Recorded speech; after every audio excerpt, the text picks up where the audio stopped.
Welcome to simple சமையல். இன்றைக்கி எப்படி பொட்டேட்டோ சீஸ் பால்ஸ் பண்ணுறதுன்னு பார்க்கலாம் வாங்க. இது வந்து குழந்தைங்க விரும்பி சாப்பிட்ற ஈவினிங் ஸ்நாக்ஸுங்க. ஒரு வாட்டி பண்ணி கொடுத்தா அடிக்கடி கேட்பாங்க. ரொம்ப சீஸியாக சூப்பராக இருக்கும்.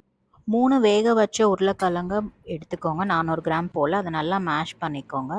இது கூட ஒரு மீடியம் சைஸ் வெங்காயம் சேர்த்துக்கோங்க, 2 டேபிள் ஸ்பூன் கொத்தமல்லி இலை சேர்த்துக்கோங்க, அரை அரை டேபிள் ஸ்பூன் சில்லி ஃப்ளேக்ஸு, அரை டீஸ்பூன் பூண்டு பொடி, அரை டீஸ்பூன் மிளகுத்தூள், அரை டீஸ்பூன் மிளகாத்தூள் சேர்த்துக்கோங்க.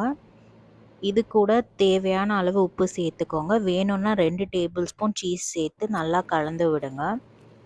சீஸ் வந்து ஆப்ஷனல் தான், வேணும்னா சேர்த்துக்கலாம்.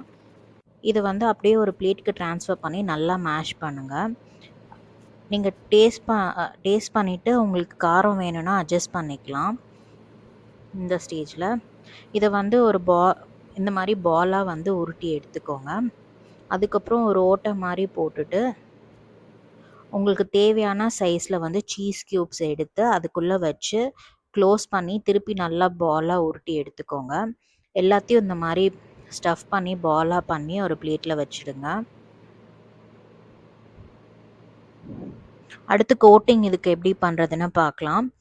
ஒரு பவுலில் 2 டேபிள் ஸ்பூன் கார்ன்ஃப்ளவர் எடுத்துக்கோங்க, 2 டேபிள் ஸ்பூன் மைதா எடுத்துக்கோங்க,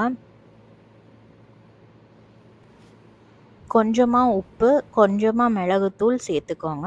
நல்லா மிக்ஸ் பண்ணுங்கள். அதுக்கப்புறம் ஒரு 1/4 கப் போல் தண்ணி சேர்த்துட்டு நல்லா வந்து கோட்டிங்கை வந்து நல்லா பீட் பண்ணி இந்த கன்சிஸ்டன்சிக்கு வந்து பண்ணி வச்சுக்கோங்க.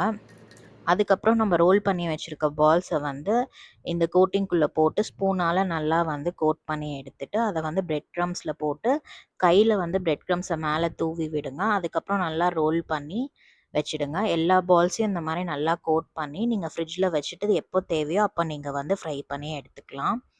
இல்லைனா அப்பயே ஃப்ரை பண்ணியும் எடுக்கலாம். சூடான எண்ணெயில் ஒன்றா வந்து இந்த பால்ஸை போட்டு ஃப்ரை பண்ணுங்கள். 1 நிமிஷத்துக்கு அப்படியே வேக விட்டுட்டு அதுக்கப்புறம் எல்லா சைடும் திருப்பி விட்டு நல்லா கோல்டன் ப்ரௌனாக ஃப்ரை ஆகிற வரைக்கும் ஃப்ரை பண்ணுங்கள். இந்த மாதிரி கோல்டன் ப்ரௌன் ஆன அப்புறம் இந்த மாதிரி ஒரு 5 செகண்ட் ஹோல்ட் பண்ணிவிட்டு எடுங்க. அப்போ எண்ணெயாக இருக்காது. அப்படியே சுட சுட சர்வ் பண்ணுங்கள். தேங்க்ஸ் ஃபார் வாட்சிங்.